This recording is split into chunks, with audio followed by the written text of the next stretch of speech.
खबर सीमांचल के सभी साथियों का स्वागत है। इस वक्त हम जोकीहाट के गिरदा में हैं। गिरदा का ये थपकोल गांव है, जहां पे आम जनता द्वारा चौपाल लगाया गया है।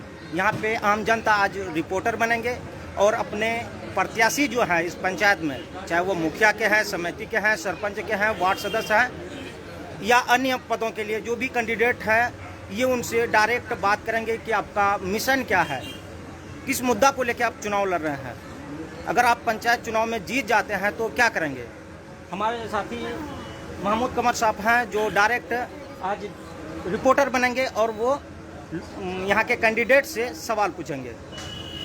तो मेरा सवाल है निवर्तमान मुखिया समी अब्दुल मन्नान साहब से कि आखिर आपके अंदर क्या खूबी है।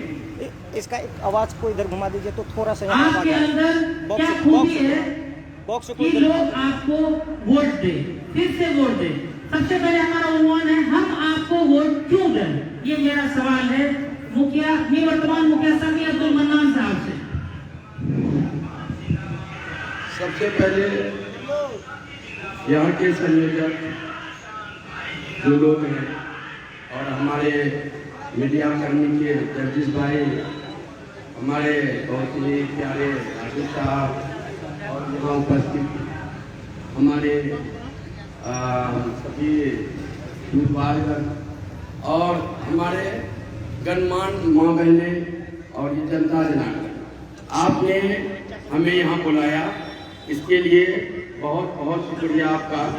और एक बेहतर उन्मान के साथ बुलाया है जनता की तरफ से कि आप हमें वोट क्यों दें। सबसे पहले मैं आग्रह करूंगा कि ये एक डिबेट है, एक बढ़िया मंच है और इसको मंच के दायरे में लेंगे। यहाँ जितने हम लोग बैठे हैं कोई किसी का दुश्मन नहीं बल्कि विरोधी है। इलेक्शन लड़ रहे हैं, कोई किसी का निजी दुश्मनी नहीं है।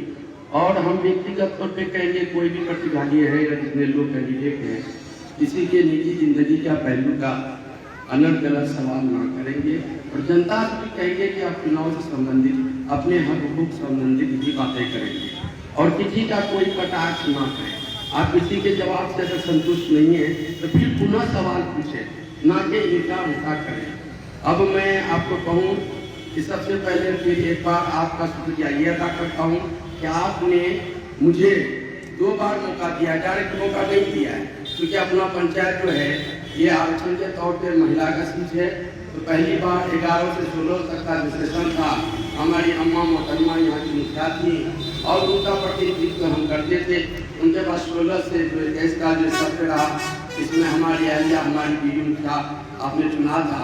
इस बात के लिए भी बहुत बहुत आभारी, बहुत बहुत शुक्रिया आपका कि आप सबों ने हमें 2 बार मौका दिया और फिर से हम तीसरे बार आपके सामने हैं। और आपका सीधा सवाल हमसे है कि हम आपको वोट क्यों दें। सीधा सवाल है, सीधा जवाब। तो आप मुझे वोट इसलिए दें कि आपको मेरा पिछला कार्यकाल रहा है, आपका जो ये किए हैं। मेरा सीधा जवाब है कि हम कोई लोक लुभावना जवाब आपको नहीं दे सकते। आप हमें इसलिए वोट दें, इसलिए वोट दें कि सरकार के नियम के तौर पर हम संवैधानिक पद पर बैठे हुए हैं और पंचायत का जो नियम है वो संवैधानिक दायरे पर है। तो अपनी निजी मिल्कियत, पंचायत संस्था निजी मिल्कियत नहीं, ये सरकारी संस्था है, सरकारी दावे सरकारी नियम के मुताबिक चलता है। मुझे आप इसलिए वोट दें कि 100% मैं आपके पंचायत के लिए सरकारी नियम के मुताबिक जो भी फंड, जो भी जराए, जो व्यवसाय लाएंगे उनका 100% ईमानदारी से वहन करूंगा। पिछला मैंने जो 10 साल किया है वो ईमानदारी से मैंने किया है।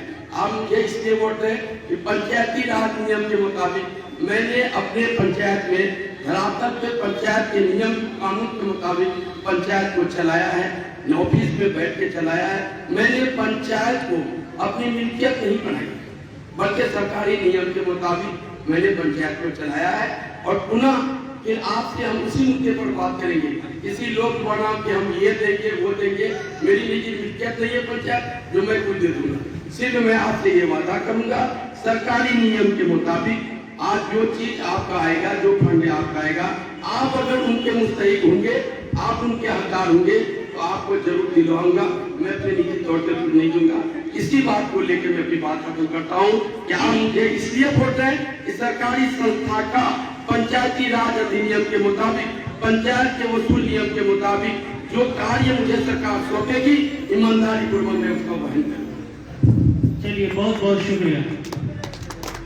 अब सवाल को आगे बढ़ाते हुए यूथ कैंडिडेट जो हमारे हैं अफरोज भाई, उनकी सिस्टर है प्रतिनिधि, अब उससे हम ये सवाल पूछते हैं। आप तो मुखिया नहीं है, आपसे हम नहीं पूछेंगे कि आपने क्या किया है। मेरा सीधा सवाल आपसे है कि आपके पास क्या प्लान है। आप पंचायत प्रतिनिधि हैं, 5 साल का कमांड संभालने के लिए जा रहे हैं, तो आपके पास क्या ये प्लान है, रोड मैप है, मैनिफेस्टो है। आप जनता को बताएं कि हम आपको वोट क्यों दें। अस्सलाम वालेकुम, आदाब, प्रणाम। मैं मुखिया प्रत्याशी, मेरी सिस्टर है, मैं उसका प्रतिनिधित्व में काम करना चाहता हूँ आपके बीच। मेरा बाप दादे का भी पूर्वजों से ये इतिहास रहा है कि हमेशा हक की आवाज उठाने में सबसे आगे रहा है। जहाँ भी किसी तरह की कोई बात हुई है जनता को, पूरे पंचायत में नहीं, पूरे ब्लॉक के लेवल पर भी मेरा बाप कैसा लड़ाई लड़ा है सारा दुनिया जानता है, यहाँ तक कि दिल्ली तक भी से लोग जानता है। मैं उसका बेटा हूँ। मेरा बाप अभी बुरा हो चुका है, इतना भी बुरा नहीं हुआ है जो आपका काम नहीं कर सके, लेकिन लोगों का कहना है कि वो बुरा हो गया। तो मैंने कहा पिताजी, मैं ही आपके सामने आपका कथारा कारोबार संभालूंगा। बोला ठीक है, तुम अपने स्तर से करो। तो मैं तमाम जनता से ये कहता हूँ कि आप सब लोग, जनता को सबसे पहली जरूरत है उसका बच्चे का शिक्षा। सबसे पहले समाज में शिक्षा का सुधार होगा। दूसरा काम जो होगा, शौचालय, नाला, रोड, बिजली, पानी का जो सही व्यवस्था होगा वो मैं करने के लिए, मैं अपना जान तक भी देने के लिए तैयार हूँ। किसी से मैं किसी बात से पीछे नहीं हटते, ना किसी से मैं डरता हूँ, ना मैं अल्लाह का करम हूँ कि मैं किसी बात करने से किसी स्टाफ हो या किसी तरह की कोई आदमी हो। मैं हक बात मेरा पूर्वजों से करते हुए आया है और मैं हक के लिए हर दम आपके साथ रहूंगा। जहाँ तक रही योजनाओं की बात, ये योजना ऐसा होगा सरकार का जो उसके नियम के मुताबिक आएगा, उसका हक उसको मिलेगा। ऐसा नहीं है कि एक वृद्धा पेंशन हो या इंदिरा आवास हो या किसी तरह का कोई काम हो, उसमें प्राइवेट का पैसा लूटा नहीं जाएगा। ये मैं आप तमाम लोगों से ये वादा करता हूँ कि वो आपका अमानत आपके हाथ तक ये बेटा पहुँचाने के लिए आपका घर पर जाएगा। जहाँ तक आप चल के आएंगे तो मैं एक कदम दौड़ के जाने में मेरी आदत है, मेरी पूर्वजों का आदत है। आप एक बार फकीर को वोट देकर देखिए कि वो फकीर क्या करता है। मैं ये जानना चाहता हूँ कि आज पैसा वाला किस तरह से पैसा देकर वोट को आपका खरीदना चाहता है। गरीबों को लालच दिया जा रहा है कि 1000 रुपया दो, वोट डालो। लेकिन भाइयों, जब आप सुधरेंगे, समाज सुधरेगा, देश सुधरेगा, दुनिया सुधरेगा। इसलिए आप चाहते हैं, सवाल का मौजू है, उसी सवाल पर जवाब दें, क्योंकि सवाल आप वोट हमको इसलिए दें कि हम समाज को सुधारने के लिए हमको जितना भी कर्तव्य उठाना पड़े, जितना भी कष्ट उठाना पड़े, कानूनन हो, हाथ से हो, चल के हो, मैं आपके साथ करने के लिए तैयार हूँ। इसलिए जब तक आपके पास शिक्षा नहीं होगा तो आपका बच्चा आपका आदर भी नहीं करेगा, ना समाज का आदर करेगा, वो किसी का आदर नहीं करेगा।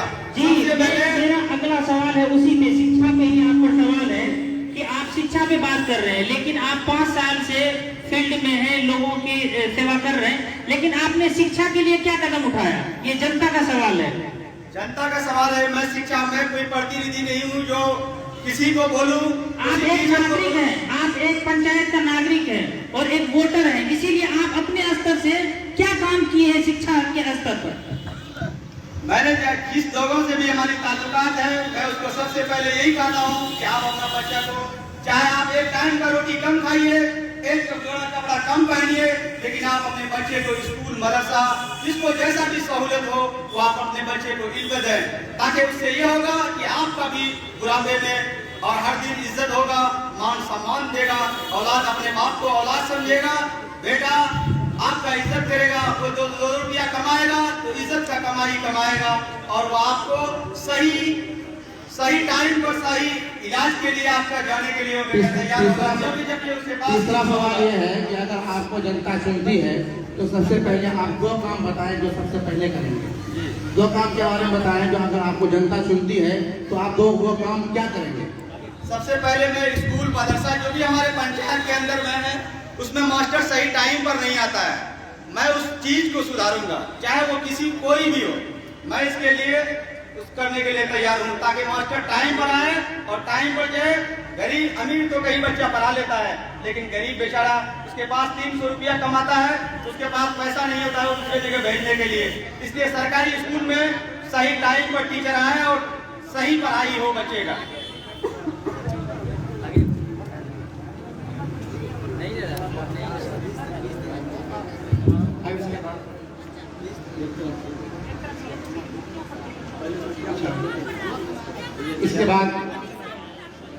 इसके बाद मैं हयूल को इसका पहला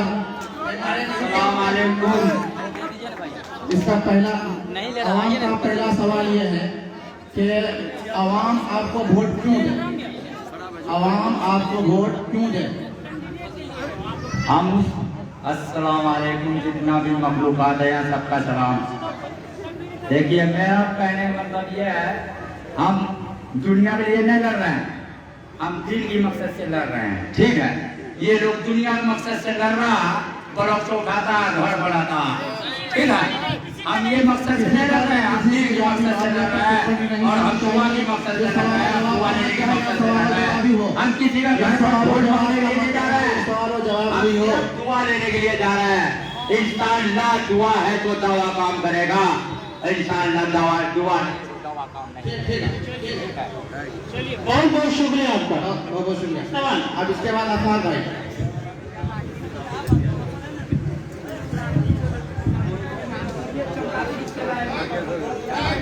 जनता का अगला सवाल है मुखिया प्रत्याशी मोहम्मद अफार आलम के लिए।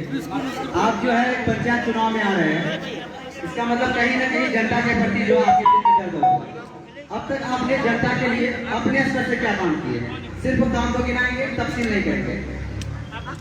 सबसे पहले तो यहाँ के जनता को करीब कीजिए, माइक को करीब कीजिए, माइक को करीब कीजिए। चाहता हूँ कि हमको यहाँ बुलाया, आप लोगों ने मौका दिया और आप हमको यहाँ पे मौका दिया और यहाँ पे आप हम फर्स्ट बार चुनाव लड़ रहे हैं और इतना तो पता हो चुका कि जनता कितना आगे है और जनता हमसे सवाल कर रही है वोट क्यों दें। पहला सवाल ये है मेरा कि वोट क्यों दें। हम अगर आते हैं, मेरा लक्ष्य है हम इंदिरावास को घुसखोरी से निजात कराना है, पहला फेज को। दूसरा फेज को ये है कि अगर हम मुखिया बन के आते हैं तो पंचायत सचिव पंचायत भवन में हफ्ते में 2 दिन मेरा टाइम है। ये पहला मेरा 2 दिन सवाल है और 3 बार आज मैं बोल चुका हूँ, ये जनता का सवाल है। और हमारा जो रोड है इसका भी लड़ाई लड़ूंगा मैं। अगर आप हमको जिताए, अगर जीत करके हम आगे आ जाते हैं तो हमारे यहाँ जिस तरह से आज आप लोग चौपाल लगाए, कल विधायक चुनना है, एमएलए चुनना है, एमपी चुनना है, तो इसी तरह से हम लोग पंचायत में चौपाल लगाएंगे और एमएलए एमपी से डायरेक्ट सवाल पूछेंगे आप चुनाव अगर लड़ते हैं तो मेरे बीच क्या काम करेंगे। तो आपका प्रतिनिधि होना चाहिए ऐसा सवाल करने वाला और रोड को सही करने वाला। तो आप लोगों के सामने हम ये 2 बात रखे हैं और इसी 2 बात को लेकर के हम आगे बढ़ेंगे। और इस पंचायत में 5 साल से हम पीछे में हैं। आप जहाँ पे आप लोगों ने हमको बुलाया 12 बजे रात में, वहाँ पे मैं पहुँचा हूँ। अभी रोड पे कहीं मिट्टी डलवाना हो वो भी मैं किया। और अगर चाहते हैं अगर आप लोग हमको आगे बढ़ाने के लिए तो साथ याद रखें एक चीज को, जिन सवालों को पूछा जाएगा सिर्फ उसी को जो है संक्षेप में उत्तर देना है, ज्यादा तफसील से नहीं, वक्त कम है, सबको अपना काम लेके जाना है। इसलिए अगला सवाल मैं आपसे करना चाहूंगा कि अगर आपको जनता कबूल करती है तो आपकी सबसे पहला काम क्या होगा, प्राथमिकता क्या होगा? पहला काम मेरा जो 2 काम है मिशन, वो करेंगे, और अगर हम उसके बाद जो जनता चाहे वो काम होगा। आपका मिशन क्या है? मिशन मेरा प्लान होगा ना, कोई प्लान होगा आपका कि हम आएंगे तो ये हमारा ये प्लान है। आपका क्या प्लान है? मिशन मेरा ये है कि भ्रष्टाचारी को मिटाना, ये मेरा पहला लक्ष्य रहेगा। चलिए, बहुत बहुत शुक्रिया आफाक साहब बेबाकी से जवाब देने के लिए। उसके बाद हम मुखिया पुत्र मुदस्सिर साहब से सवाल पूछना चाहेंगे। आपके पुत्र प्रत्याशी पुत्र है, वो पति है, सॉरी अब मुझे पता नहीं था, इनकी वाइफ है। अच्छा, ये खुद प्रतिनिधि है, मुझे लगा एहसान जचा है, कोई बात नहीं। सबसे पहले हम आपसे ये जानना चाहेंगे कि आपके पिताजी 15 साल समिति रहे, 15 सालों में उन्होंने कौन कौन सा काम किया? सबसे जनता का सबसे पहला सवाल है प्रेजेंट देखना, आपको पीछे नहीं जाना, अभी पीछे नहीं जाना है। चलिए ठीक है, जनता की तरफ से इस सवाल पर ये आ रही है कि उनके पिताजी जवाब देंगे। तो आप अभी आए हैं मुखिया प्रतिनिधि के तौर पर, तो आप किस चीज को प्रायोरिटी देंगे जीतने के बाद, अगर आपको जनता चुनती है तो? देखिए, अगर हम विजय होते हैं तो सर्वप्रथम भ्रष्टाचारी को दूर करेंगे। उसके बाद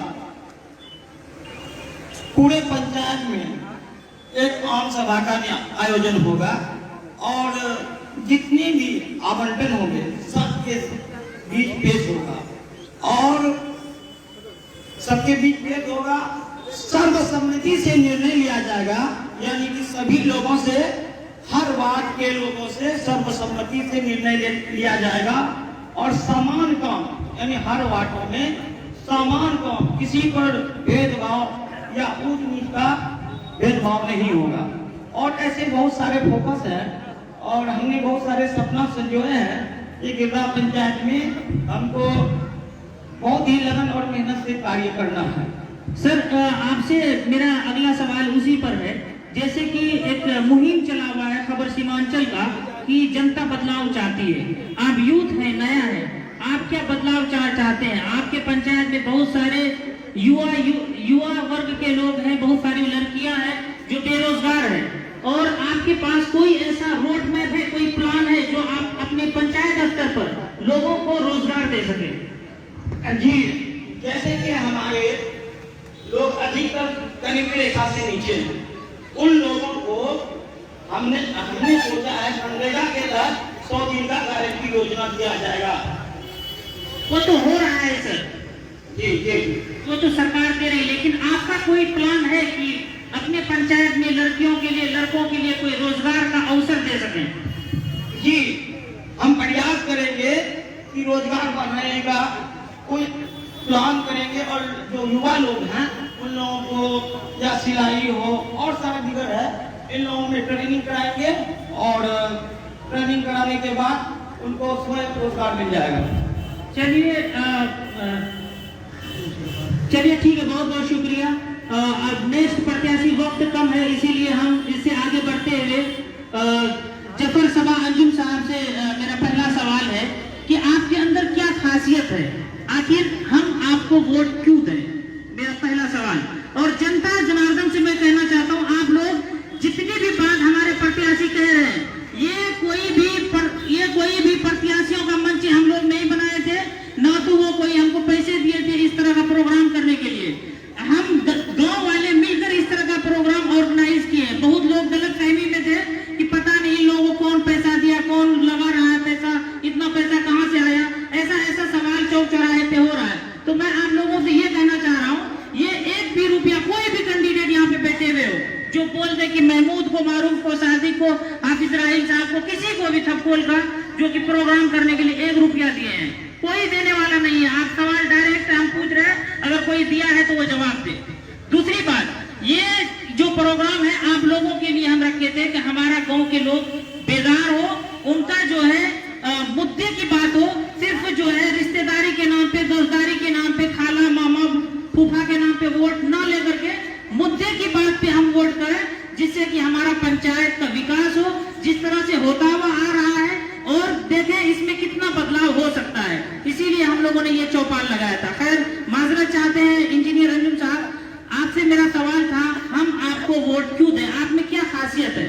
सबसे पहले यहाँ पे आए हुए सभी लोगों को मेरे तरफ से अस्सलाम वालेकुम रहमतुल्लाहि बरकातहू। भाई साहब ने अभी सवाल पूछा कि आपको वोट क्यों दें। पिछले 5 साल पहले मेरे पूर्व में मेरे पिताजी मुखिया हुआ करते थे। आप उनके कॉन्स्टिट्यूंसी की जानते हैं कि उन्होंने कितना साफ सुथरा छवि था उनका, कोई भी करप्शन का आरोप नहीं लगता है उनपे, और ना ही ऐसा कुछ है। हम लोग छोटे थे, ये पब्लिक से ही सुनते हैं हम लोग, मुखिया मुजफ्फर कभी भी किसी भी काम के लिए पैसे नहीं लेते थे। मैं उसी का बेटा हूँ, आज ऑन रिकॉर्ड बोल रहे हैं, ये पब्लिक डोमेन का, पब्लिक से रिलेटेड कोई भी काम हो, चाहे वो इंदिरा आवास हो, कोई भी मुखिया बनेगा, हम बने, कोई बने, मनोज भाई बने, अपाज भाई बने, कोई भी बने, लेकिन इंदिरा आवास तो उनको करना ही है। ऐसा नहीं है कि अंजुम आएगा तो इंदिरा आवास में कुछ अलग कर देगा, ऐसा कुछ नहीं। इंदिरा आवास मिलना ही मिलना, सिर्फ अलग पूरा हम उसमें कुछ करेंगे वो ये है कि उसमें जो पैसा 30,000 25,000 रुपया लिया जाता है वो बंद होगा। पब्लिक डोमेन में जो भी काम हो, चाहे वृद्धा पेंशन हो, विधवा पेंशन हो, विकलांग पेंशन हो, चाहे वो राशन कार्ड का मामला कुछ भी हो, जो पब्लिक को डायरेक्ट उनके खाते में जाते हैं, उसके घर पे बेनिफिट जाता है, उसमें कोई भी पैसा नहीं लगेगा। इसलिए पैसा नहीं लगेगा कि बहुत सारे गरीब लोग हैं जिनके पास पैसा नहीं है, खाने के लिए पैसा नहीं है, लेकिन 2,000 रुपया करप्शन का उस पर लिया जाता है। वृद्धा पेंशन के लिए, राशन कार्ड के लिए 1500 रुपया लिया जाता है। हम आपसे ऑन रिकॉर्ड वादा करते हैं किसी भी चीज के लिए कोई पैसा नहीं लगेगा। अंजुम भाई, आपको हर चीज में पकड़ है, अगर आप चाहें तो इस फील्ड को छोड़कर अलग से भी दूसरों की मदद कर सकते हैं, लेकिन आप इस फील्ड को ही क्यों चुने? आपकी पकड़ हमेशा रही है, अगर आप चाहें तो इस फील्ड को छोड़कर भी दूसरों की मदद कर सकते हैं, लेकिन आपने इस फील्ड को क्यों चुना? आपका सवाल बहुत अच्छा था, बहुत बहुत शुक्रिया कि आप इस लायक समझे हमको कि आप मेरा पकड़ अच्छा है, इसलिए चुने। देखिए, हम इंजीनियर हैं, हम कहीं भी तनख्वाह अच्छी खासी मोटी रकम लेकर के नौकरी कर सकते हैं, लेकिन एक दिल में रहता था, नौकरी करने के बाद हम अपना परिवार चला सकते हैं, समाज का 10 लोगों को भला कर सकते हैं, लेकिन पूरे पंचायत का नहीं कर सकते, पूरी विधानसभा का नहीं कर सकते। लेकिन इसलिए हम लोग पूरा प्लानिंग के साथ में चुनाव लड़ना चाह रहे हैं कि जो भी दिक्कत परेशानी है, पिछले कई सालों से जो दिक्कत परेशानी आ रही थी उसको खत्म करना है।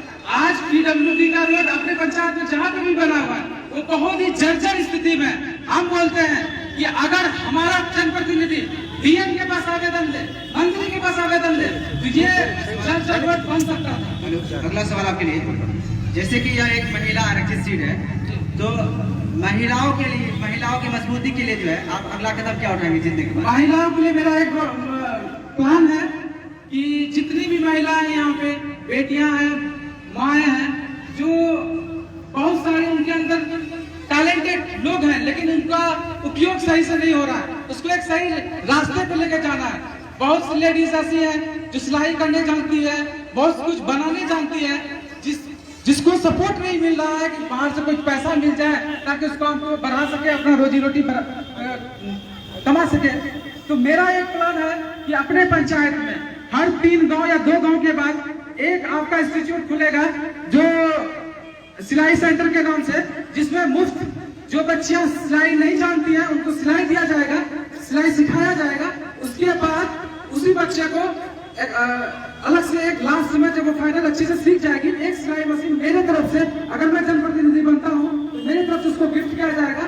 उसके बाद वो कपड़ा सिलाई करेगी, और जो लड़का बेरोजगार है, जो समाज में घूम रहे हैं, कुछ नहीं कर रहे हैं, बाप के सर पे खा रहे हैं, ऐसे लोगों को उस कपड़े को ले जाके मार्केट में बहुत सारी दुकानों में ले जाके देना है, ताकि कि वो अपना रोजगार, अगर 10 रुपया कमाया है तो 5 रुपया वो लड़कियां जो सिलाई कर रही है, 5 रुपया वो कमाई करेगा जो लड़का ले जा करके पहुंचा रहा है। इससे होगा कि हमारे समाज में तरक्की होगी। आज की दिखा अगर कच्चा का है तो पक्का का बनेगा, आज बाइक है तो 4 व्हीलर होगा, तो सब बहुत तरक्की करेगा, फिर सब पूरे पंचायत तरक्की करेगा। आए दिन देखा जाए तो खाद वगैरह के दाम काफी ज्यादा बढ़ रही है। आप जीतने के बाद जो है किसानों के लिए क्या करेंगे? खाद के दाम तो गवर्नमेंट फिक्स कर दिया है, लेकिन कहीं ना कहीं हम लोग खुद दोषी हैं। जो हम लोग परचेज करते हैं वो खुद दोषी हैं। इसलिए दोषी हैं कि अगर उनको आप आधार कार्ड मांगता है, हम लोग नहीं देते हैं कि नहीं लाए आधार कार्ड।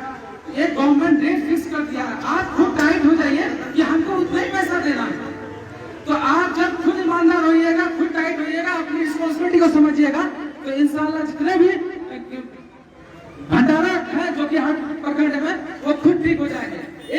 सडनली आप चेंज करना चाहिएगा तो वो नहीं होगा, धीरे धीरे चेंज होगा इंशाल्लाह। मुझे लगता है कि कृषि के क्षेत्र में बहुत सारा मसला है कि बिजली का यूनिट जो है कृषि में कम है, उसको खेत तक बिजली पहुंचाना है, उसका मीटर लगवाना है। इंशाल्लाह मेरे 5 साल में अगर मेरे काम से संतुष्ट नहीं होइएगा तो फिर आने वाला चुनाव में आप हमसे सवाल पूछ सकते हैं कि आपने ये वादा किया था लेकिन हुआ क्यों नहीं। आज हमको एक बार मौका दीजिए, इंशाल्लाह बहुत बेहतर काम होगा। ठीक है, बहुत ही बेबाकी से आप अपनी बात को रखिए। अब जनता का सवाल आ रहा है कि फिर एक बार हम दोबारा आपके पास आएंगे, फिर हम पुराने प्रत्याशी के पास आ रहे हैं जो कि निवर्तमान मुखिया प्रत्याशी रहे हैं। उससे मेरा सवाल है कि आप 10 साल तक मुखिया कैंडिडेट रहे हैं, लेकिन आपको क्या लगता है कि पंचायत में शिक्षा का स्तर कैसा है और आपने शिक्षा के स्तर को बढ़ावा देने के लिए आपने क्या काम किया? अच्छा नहीं लगेगा, पब्लिक है ना। आपके सवाल के लिए शुक्रिया। अभी जितनी बातें हो रही, मैंने पहले ही कहा है कि पंचायत संस्था मेरी निजी संस्था नहीं है।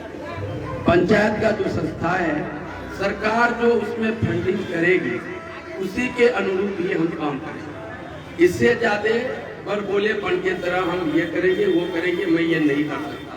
रही बात कि मैंने क्या किया है, जहाँ जहाँ भी हम नियुक्ता थे, हमको जहाँ जहाँ भी जब शिकायत आई तब तक मैंने उचित कार्रवाई की है, ऑन रिकॉर्ड है, आप देख सकते।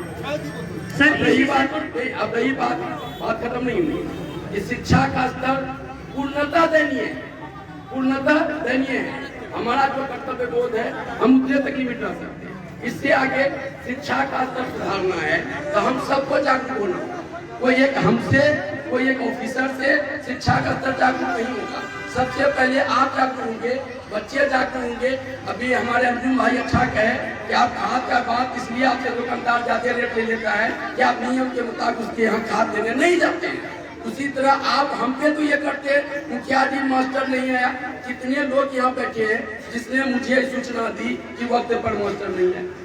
कितने लोग बैठे हुए? सिर्फ आप ये सूचना देते हैं मुखिया जी खिचड़ी कहाँ खिलेगी, किसी ने यह सूचना नहीं दी है कि हमारे बच्चे को बुनियादी तालीम कहाँ मिली। तो जहाँ तालीम में पूरे आज के डेट में तालीम सबसे ज्यादा बुरी स्थिति में है, उसके लिए सिर्फ हम जनप्रतिनिधि को जिम्मेदार करना हम कतई तौर पे सही नहीं मानते। अगर आपको तालीम पे फोकस करना है तो पहले आपको सुधारना, सिर्फ आप एक प्रतिनिधि के भरोसे तालीम में सुधार करना चाहते हैं, ये संभव नहीं है। जहाँ तक ऑन रिकॉर्ड आप मेरे ऑफिस में आ जाए, जितने टीचर के विरुद्ध मुझे कार्रवाई की अनुशंसा की गई, जितने भी टीचर के विरुद्ध मुझे किसने लिख के दिया, बेबाकी से मैंने उनके ऊपर कार्रवाई किया है। सर उसी से रिलेटेड एक सवाल है स्वास्थ्य से के मुद्दे पर।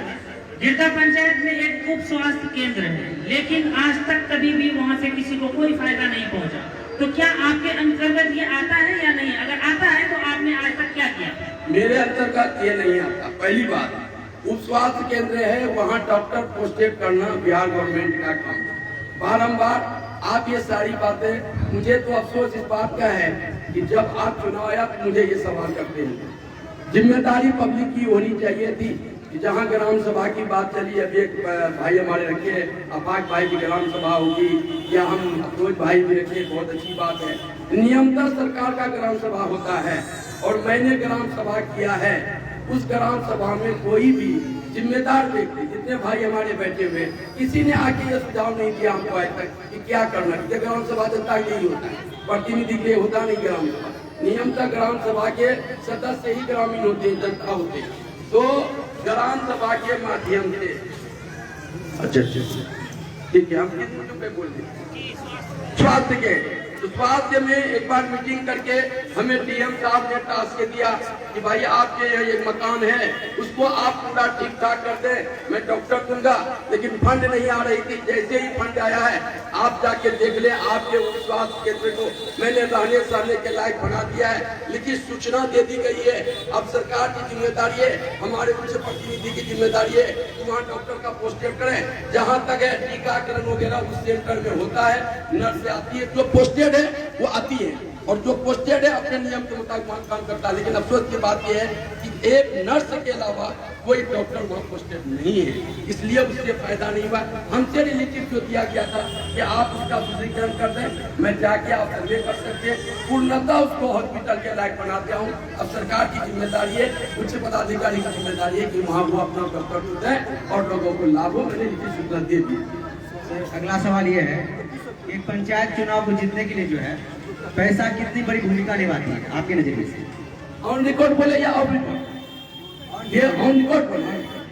आज के अगर आप बोले इस तरह का सवाल नहीं पूछा, नहीं चेंज माफ करना चाहेंगे, सवाल बदल रहा है। सवाल ये है जो चंदा सवाल बदल रहे हैं, सवाल जवाब सुन लीजिए ना। जब पैसे की बात है जवाब सुने ना, जवाब क्यों नहीं सुन रहे हैं? जनता का कहना है कि नहीं ये जो है ऑन रिकॉर्ड बेहतर नहीं होता है, क्योंकि ये सिर्फ ये जो है सिर्फ गिरदा पंचायत में लागू नहीं है, ये पूरे बिहार में लागू है। लेकिन देखिए मेरा सवाल आपसे ये है, आप जो है फिर दोबारा मुखिया प्रतिनिधि के तौर पर आए हैं, तो आपको सबसे बड़ा चुनौती आपके गिरदा पंचायत में क्या लगा कि आप दोबारा, आपको लगता है मुझे सबसे पहले आकर इस काम को करना है, इस काम को प्रायोरिटी देनी है? देखिए, जो सबसे आम मुद्दा मेरे पंचायत के लिए है, तो सब लोग उसके भोगे भोगी हैं। सिर्फ हम ही पंचायत प्रतिनिधि भोगी नहीं है, बल्कि सभी लोग भोगी हैं। वो है आवागमन का।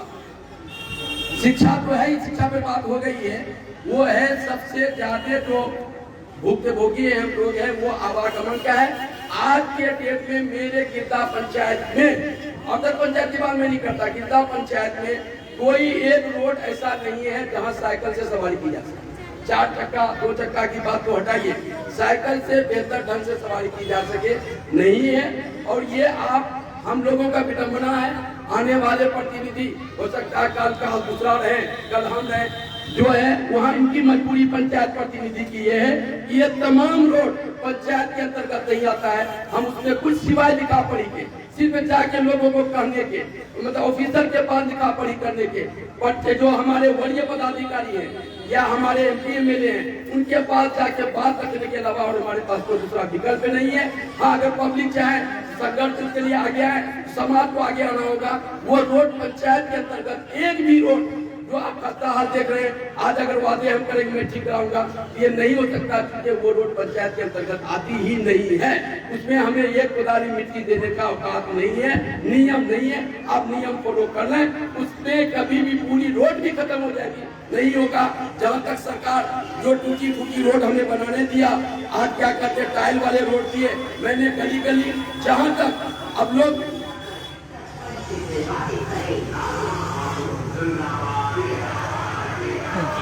जहाँ तक लोगों का सवाल आता है कि ये गली नहीं बनी, वो गली नहीं बनी, आपको लिमिट बना दें। अधिकतम राशि जो सरकार एक वार्ड के लिए दिया था वो 15 लाख का एवरेज था, कहीं 16, कहीं 20, कहीं 12 लाख का काम हुआ है।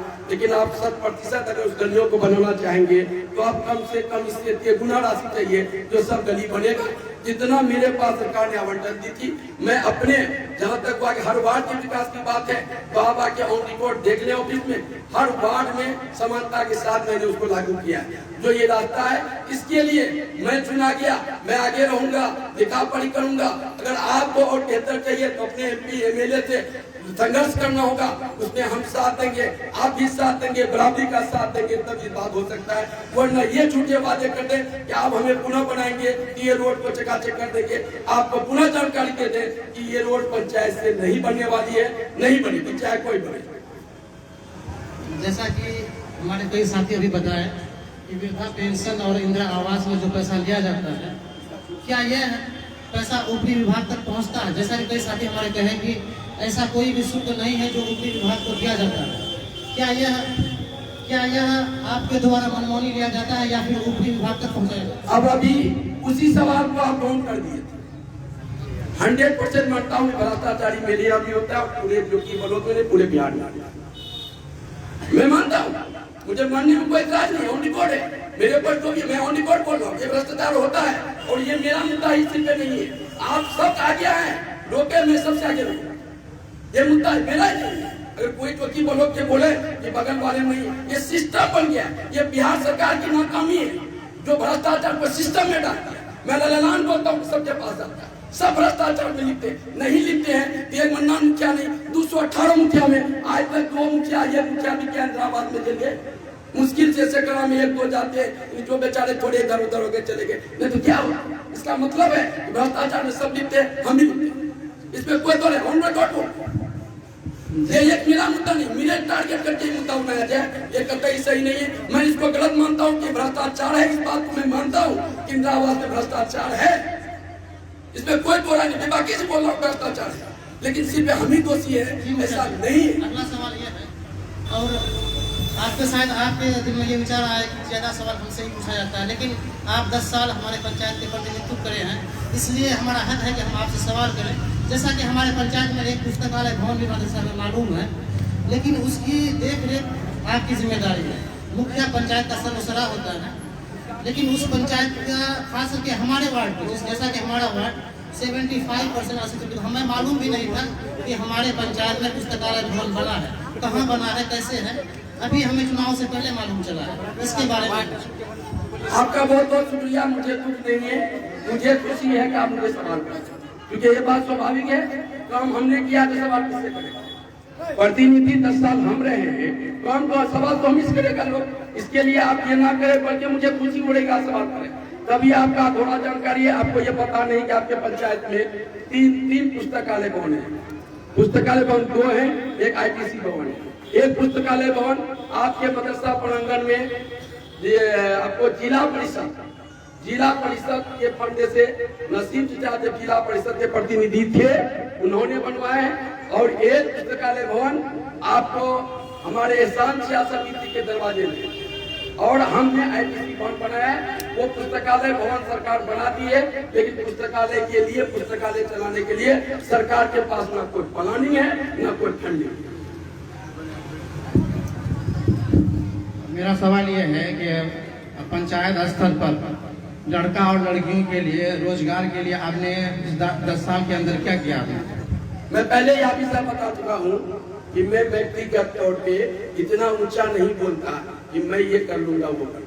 मेरा व्यक्तिगत विचार यही है, व्यक्तिगत नहीं है, विचार है, जो सच्चाई है। सरकार जिस तरह का फंडिंग करेगी उसी तरह का काम करता है। मुझे अपना आप जिम्मेदार हैं, आप एक मुखिया के तौर पर आप अगर चाहें तो अपने पंचायत में रोजगारी के लिए, नौजवानों के लिए आप कर सकते हैं, लेकिन आपने क्या किया है? किस फंडिंग से?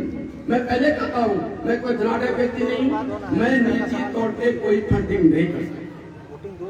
एकदम मैं दो जवाब देना चाहता हूँ कि मैं अपने आप को इतना ऊंचा नहीं दिखाना चाहता कि मैं निजी फंडिंग कर सकूंगा। जो सरकारी नियम है, सरकारी अगर सरकार रोजगार के लिए फंडिंग देगी तो सबसे पहले करना होगा। और आप ये बात बोल रहे, जितने प्रतिनिधि हमारे भाई बनने वाले या बनने वाले बैठे हैं, अगर वो अपने ये करते हैं तो शायद उनको अपना व्यक्तिगत स्रोत होगा जो करेंगे, लेकिन सरकारी नियम के मुताबिक जो आएगा वही करेंगे। इससे जाते हम नहीं बोलना चाहते, हम बोल के फेंक करना नहीं चाहते।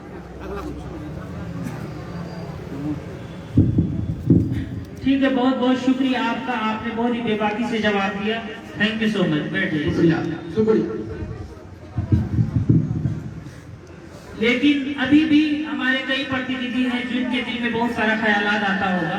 अब उनसे हमारे मारूफ भाई सवाल पूछेंगे, और बस ये लास्ट राउंड है, लास्ट राउंड में अब एंड कर दिया जाएगा। मुखिया जितने भी हमारे प्रतिनिधि हैं, उसके बाद नियमतः अब हम लोग फिर समिति जो प्रत्याशी है उनसे बात करेंगे। उसके बाद जो हमारे वार्ड सदस्य हैं उनसे अपना विचार विमर्श हम लोग जानेंगे, उन्होंने अपने वार्ड के लिए या सौंदर्यीकरण के लिए उन्होंने क्या प्लान बनाया है।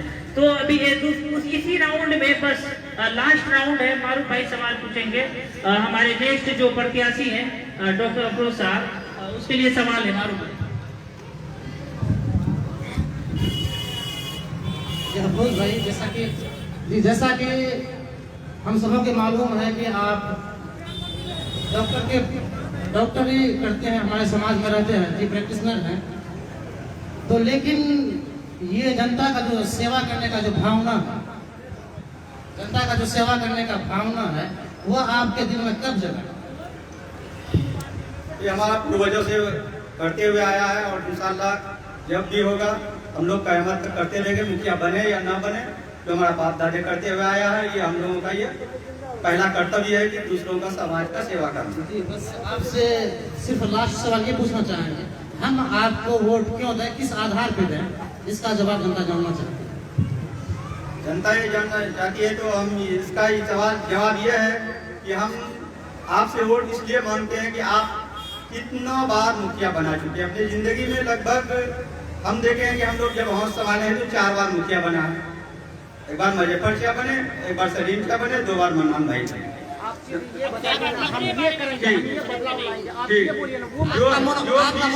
हुआ है इंशाअल्लाह उससे हम बेहतर करेंगे और मैं आप सब लोगों से वादा है कि हर आदमी से मैं बेहतर करके दिखाएंगे।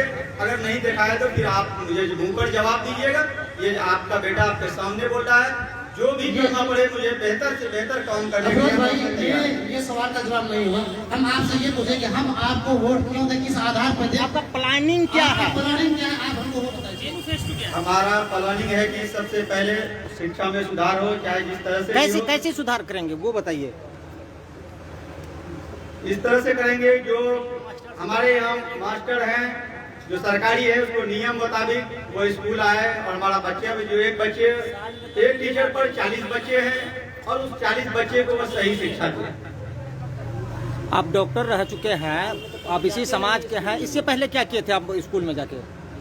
क्या इनका कभी किसी टीचर को बोले आप उस मामले बोले भी बहुत लोगों को, समाज के लोगों को भी बोले और उसका जो अध्यक्ष सचिव होता है उसको भी बोले, तो बोला बेटा ये सब होते रहता है। क्या इन दिनों में आपने कुछ बदलाव लाया वहाँ पे? मैंने कई मास्टरों से झंझट भी किया इस मामले में, लेकिन हमारा और लोग बोला बेटा देखो अभी यहाँ के बहुत सारे जिम्मेदार हैं, उन लोगों से ये काम करना चाहिए, तुम बिला वजह लोगों से झंझट क्यों लेते हो? तो मैंने कहा कि बेटा अब लोग ऐसे करते रहेंगे, हम कब तक देखते रहेंगे? अगर आप जीत जाते हैं तो तब भी तो वो आपसे झंझट करेंगे, तब झंझट करेंगे तो मैं उसको कानूनन जो प्रक्रिया होगा मैं उसके साथ करने के लिए तैयार हूँ। ठीक है अफरोज भाई, लेकिन ठीक है किसी के पास कोई प्लानिंग है नहीं तरह से। अफरोज भाई बहुत बहुत शुक्रिया आपका, आपने अपने आफाक भाई, इसके बाद में आफाक भाई को,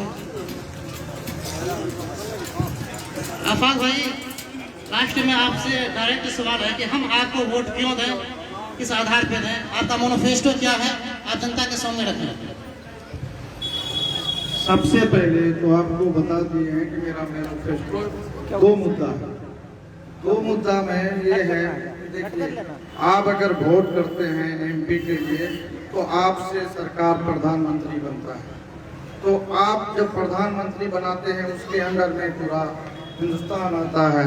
हिंदुस्तान में जो चाहता है वो होता है, चाहे जैसा भी काम हो वो उसके माध्यम से होता है।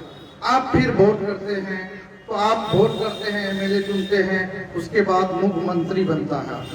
मुख्यमंत्री बनता है तो आप भाई पंचायत चुनाव पर जवाब नहीं सर, हम वही पे आ रहे हैं, आप बिल्कुल सुनिए, वही पे आ रहे हैं। तो आप पूरा बिहार को देखते हैं, उसके बाद फिर आपके पंचायत की बात आती है, तो आप पंचायत में जब मुखिया चुनते हैं तो वो भी मुखिया आपका प्रधानमंत्री से कम नहीं होता है। आपके पंचायत में जैसा चाहेगा वो वैसा कर सकता है और जनता के लिए कर सकता है। जनता अब जाग चुकी है, जनता जान रही है कि क्या करना है। कम से कम इतना तो जाना सवाल पूछ रहा है, आप अपना प्लानिंग बताएं, आप क्या करना चाहते हैं, हमारे लिए क्या कर सकते हैं, ये बताएं आप हमें। हमको मेरा मकसद है कि भ्रष्टाचारी के लिए जहां तक जाना पड़ेगा मैं जाऊंगा, यही मेरा लड़ाई है। और दूसरा आप ये कोई मैनिफेस्टो नहीं हुआ, आप हमारे डेवलपमेंट के लिए क्या कर सकते हैं, आप हमारे डेवलपमेंट के लिए क्या कर सकते हैं, भ्रष्टाचारी हम जान जी, हमको डेवलपमेंट चाहिए, आप डेवलपमेंट के लिए क्या काम करना चाहते हैं उसके बारे में। ठीक है, देखिए डेवलपमेंट तो सबसे पहले हमारा रोड है, रोड अच्छा होना चाहिए। उसके बाद दूसरा मकसद है शिक्षा। शिक्षा में तभी से बोल रहे हैं, हम एक बार बोल रहे हैं जब मैं अच्छा हो जाऊंगा तो मेरा परिवार अच्छा हो जाएगा। अगर हम अच्छा नहीं लेंगे तो मेरा परिवार अच्छा नहीं हो सकता है। तो मेरा मेन है रोड और बिजली, सड़क, ये सब अगर अच्छा हो जाता है तो हम हर दिन अच्छे रहेंगे। आगे सवाल बोलिए सर। बहुत बहुत शुक्रिया। इसके बाद 2 मिनट के लिए मैं माजरत चाहना चाहता हूँ कि हम सबों ने जो रात में ये किया था, लगभग हमारे जितने भी मुखिया प्रत्याशी थे उन सबों को दावत दिया था, बादशाह कॉल करके रात में दिया, सुबह दिया, फिर लगभग 1 बजे सबको एक साथ कॉल किया।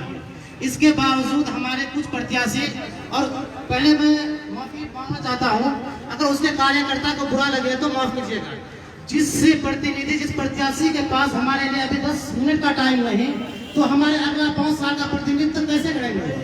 इस बात को हम उन प्रतिनिधि से, उन कार्यकर्ता से जानना चाहते हैं कि जिस प्रतिनिधि के पास हमारे, क्योंकि हमने किसी के पास भी किसी प्रकार का कर्ज नहीं ले रखा, हम जनता है, हम उनसे जानना चाहते हैं, हमारा हक है, वो हमारे प्रतिनिधि हैं, लेकिन हमारे प्रतिनिधि अभी भी हमारे मंच से उपस्थित है, आखिर क्यों?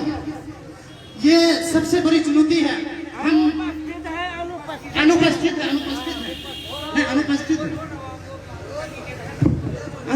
है, हमारे प्रतिनिधि अनुपस्थित है, आखिर क्यों? इसका साफ मतलब है कि हमारी इज्जत, हमारी कदर उन प्रतिनिधियों को नहीं है। अब हमें खुद समझना है, चुनना है ऐसे प्रतिनिधि को जो हमें वक्त नहीं देना चाहते। ऐसे मैं कार्यकर्ता को भी कहना चाहता हूँ, पहले ही माफी मांग चुका हूँ, मैं ऐसे कार्यकर्ता को भी कहना चाहता हूँ कि अभी भी वक्त है, सच्चे प्रतिनिधि को चुने, समझे। मैं हमेशा बोलता हूँ, सच्चे को चुने, अच्छे को चुने। फिर मैं लास्ट में एक ही बात कहना चाहूँगा, जो हमारे नहीं हम उनके नहीं, जो हमारे नहीं हम उनके नहीं, ऐसे प्रतिनिधि को चुनने का भी वक्त है, सच्चे को चुने, अच्छे को चुने। इसके बाद मैं मुदस्सिर साहब को कुछ सवाल जानना चाहता हूँ। मुदस्सिर साहब जी, जैसा कि आपके पास 3 साल तक समिति पद में रहे, आपको 3 टर्म रहे, इससे आपको राजनीतिक लंबा अनुभव है, क्योंकि आप उसमें कार्यरत भी थे। 3 टर्म लंबा अनुभव है। अभी आप मुखिया पद में चुनाव लड़ रहे हैं। मुखिया पद में चुनाव लड़ने के लिए साफ सवाल कि हम आपको वोट क्यों दें, यह हमारा आखिरी सवाल है आपसे। आप अपना मोनोपोस्टो बता, घुमा फिरा कर जवाब ना दें, डायरेक्ट जनता को जवाब दें। जी, वोट हमें इसलिए दें कि सरकार द्वारा जो भी राशि हमारी पंचायत में आएगी और पब्लिक को 100% कैसे पहुंचे, उस पर हम पूरा सफलतापूर्वक पब्लिक को हम पहुंचाएंगे राशि। इससे पहले भी आप समिति पद में थे, उसमें भी तो पहुंचा सकते थे। पहुंचाएं, बहुत सारा काम किया है, ऐसी बात नहीं है। शुक्रिया भाई साहब। बाकी भाइयों, जनता का भी सवाल का वक्त आएगा।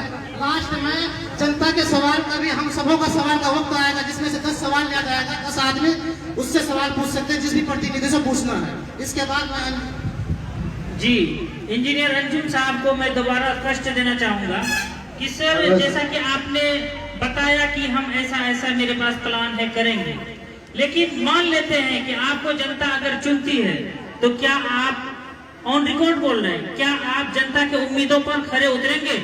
सभी टीवी माध्यम जो भी है, सोशल मीडिया है, उन पे ऑन रिकॉर्ड रखिए आप। और बेबाकी से मैंने अपना नामांकन समारोह में भी कहा था कि आप अपने मोबाइल में रिकॉर्ड कर लीजिए। करप्शन जो चल रहा है अपना पंचायत में, चाहे जिस तरह का भी करप्शन है, वो बंद हो।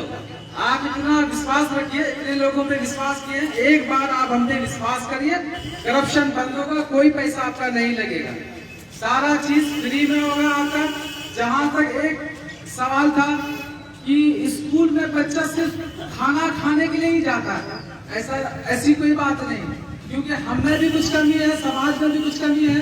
अगर उस बच्चे का उस फैमिली में हो सकता है कि राशन कार्ड ना हो, अगर उस बच्चे की हालत गरीबी में जी रहा है, तो हो सकता है क्या कि कुछ दिक्कत परेशानी आ रही है, जब तक खाएगा नहीं तो तब तक पढ़ेगा नहीं। क्या सही बोल रहे ना कि गलत बोल रहे? तो जब तक खाएगा नहीं तो तब तक पढ़ेगा नहीं। तो मेरा सबसे पहला प्रायोरिटी है, आने वाला अगर हम प्रतिनिधि बनते हैं या ना भी बनते हैं, तो 6 महीने के अंदर जितनी भी राशन कार्ड का कमी है वो हम बनवा करके देंगे, वो भी फ्री है। ठीक है, आप एक मेरे बारे में जानिए, पिछले चुनाव में हमको हार मिल गया था, तो मुझे लगा कि मुझे हार क्यों मिला।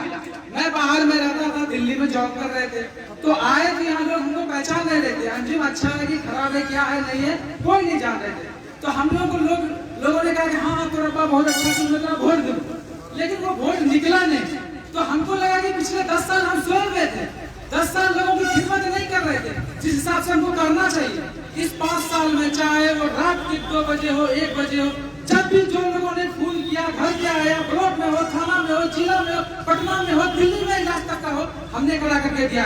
अगर एक काम का 1 वोट हो तो 3000 वोट तो आना चाहिए कम से कम, लेकिन पूरी ईमानदारी से किए हैं। और आप लोगों से पूछ सकते हैं जिन लोगों का काम हुआ, तो एक आदमी पूरे पंचायत में या पूरे जो कि हर विधानसभा में जो हमसे काम कराया, अगर वो बोलते हैं कि आज जिनको 1 रुपया दिया। अंजुम भाई आप भावनात्मक रूप से जुड़ रहे हैं, भावनात्मक रूप से जुड़ रहे हैं, ऐसा नहीं। हमारा सवाल है कि हम आपको वोट क्यों दें, इस पर बात किया जाए। सिंपल सवाल आपका, हम उसका आपको जवाब दे रहे हैं। कोई भी आप प्रतिनिधि चुनते हैं, इसका मतलब ये नहीं है कि जो मैनिफेस्टो में रहेगा या सरकार का जो गाइडलाइन है आप उस पे करेंगे। सरकार कभी नहीं कहती है कि आप अपने जेब से गरीब आदमी को 10,000 रुपया दे दीजिए, लेकिन दिक्कत है तो आपको देना पड़ेगा। तो वहीं से आपको हट करके अगर समाज में कुछ अच्छा करने के लिए बहुत सारे एनजीओ हैं जो चलते हैं, आप उनसे हेल्प लीजिए, उनको कहिए। जब तक आप इनिशिएट नहीं कीजिएगा, जब आप चाहिएगा नहीं करने के लिए, तो कभी नहीं होगा। जब तक पहला कदम बढ़ाएंगे नहीं तो दूसरा कदम के लिए हम लोग आगे नहीं बढ़ेंगे। इसलिए शिक्षा का जो सवाल है अभी कि शिक्षा बहुत ज्यादा जर्जर स्थिति में अपने पंचायत में, हम आपको बता रहे हैं, हम भी सरकारी स्कूल में पढ़े हैं, अपना गिरदा स्कूल में। जो स्थिति उस टाइम थी वो स्थिति अभी नहीं है, तो वो सारा स्थिति अच्छे लेवल से होगा। टाइम इंजीनियर साहब, जनता का ये सवाल है, आपको वोट क्यों दे? आपको अगर वोट देते हैं तो आप करके क्या दीजिएगा हमको, ये बताइए ना। वही तो बता रहा हूँ, शिक्षा का आप सिस्टम को सही करेंगे, आपका रोड जितना खराब है कैसे सही करेंगे सर आप?